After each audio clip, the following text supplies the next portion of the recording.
Assalamualaikum warahmatullahi wabarakatuh.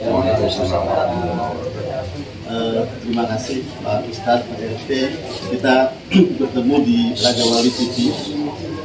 Ini sedang mengangkat berita yang lagi panas-panasnya terkait eksekusi dilakukan oleh perusahaan PTPN 1 Regional 7.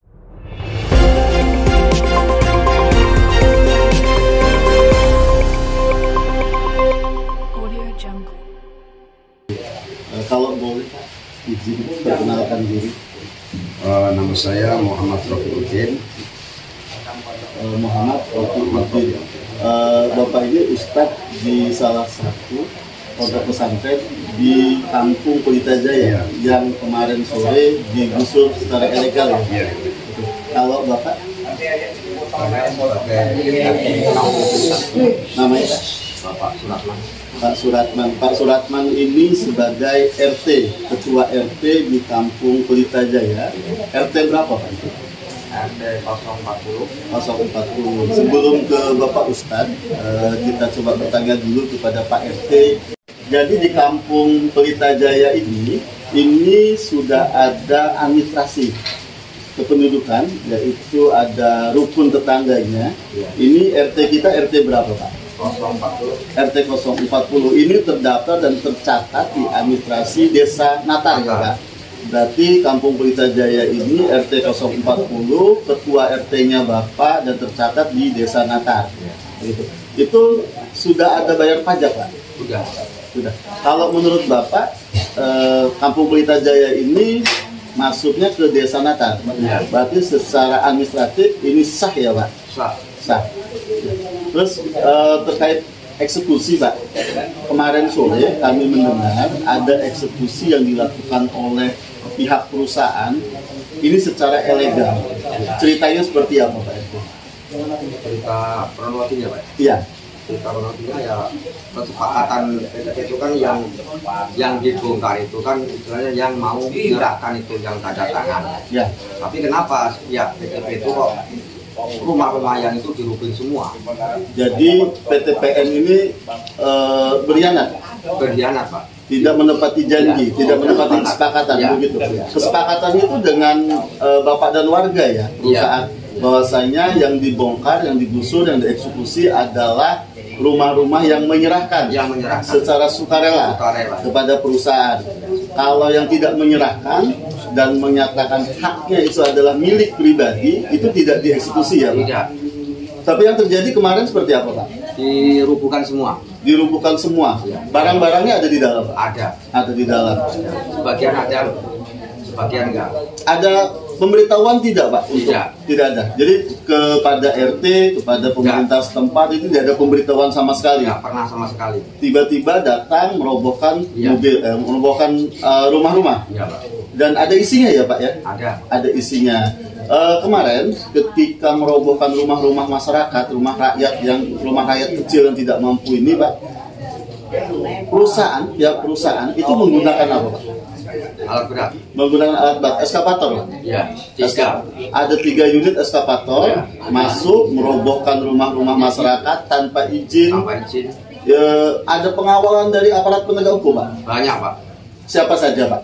Dari pihak PTP, dari tentara, dari kepolisian. TNI dan polisi mengawal juga Pak? Mengawal di situ. TNI polisi ada musyawarah dengan tokoh masyarakat atau dengan Bapak selaku RT? Tidak ada. Jadi mereka datang, aparat penegak hukum datang dengan perusahaan. Dengar kabar pondok pesantren juga di mana tempat keagamaan dan tempat anak-anak kita mengaji menuntut ilmu itu dirobohkan juga. Ini di sebelah kita ada Pak Ustadz. Pak Ustadz ini yang mengelola pondok pesantren di Kampung Pelita Jaya, dan Pak Ustadz ini nanti akan bercerita pondok pesantren itu kegunaannya untuk apa, mengapa dirobohkan, dan seperti apa.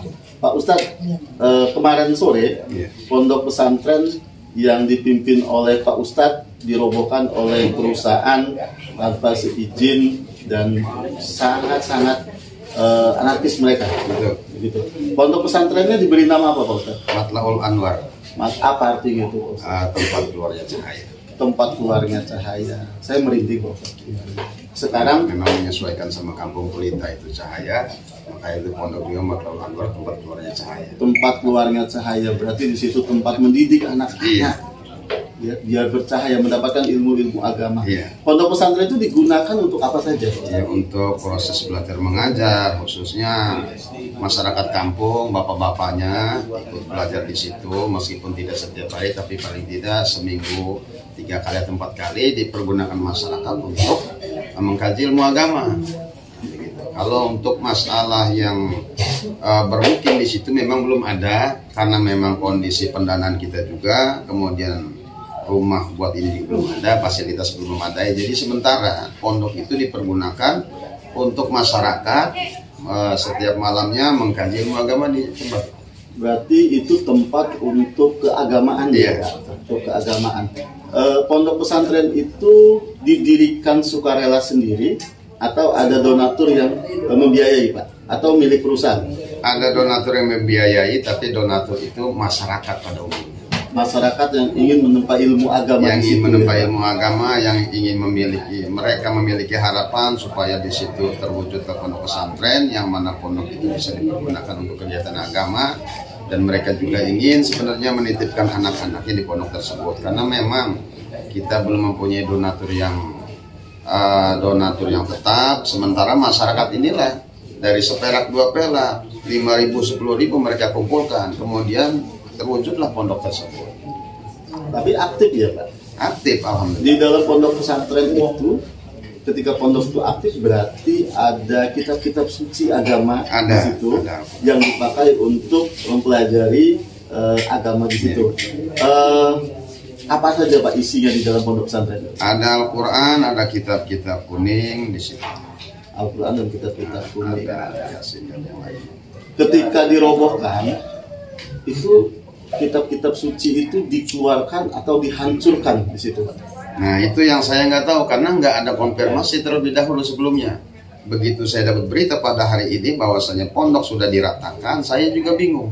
Kenapa tidak ada yang menghubungi dari pihak perusahaan atau tim pelaksana? Kalau memang ingin katanya sulit mencari nomor saya, alangkah banyak masyarakat sini yang tahu dengan saya dan nomor saya juga ada. Banyak yang nyimpan.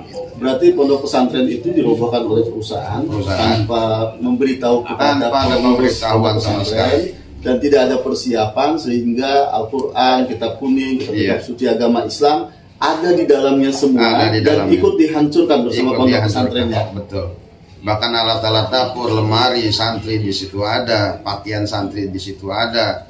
Kemudian yang saya sesalkan lagi dari pembongkaran tersebut banyak terjadi kehilangan.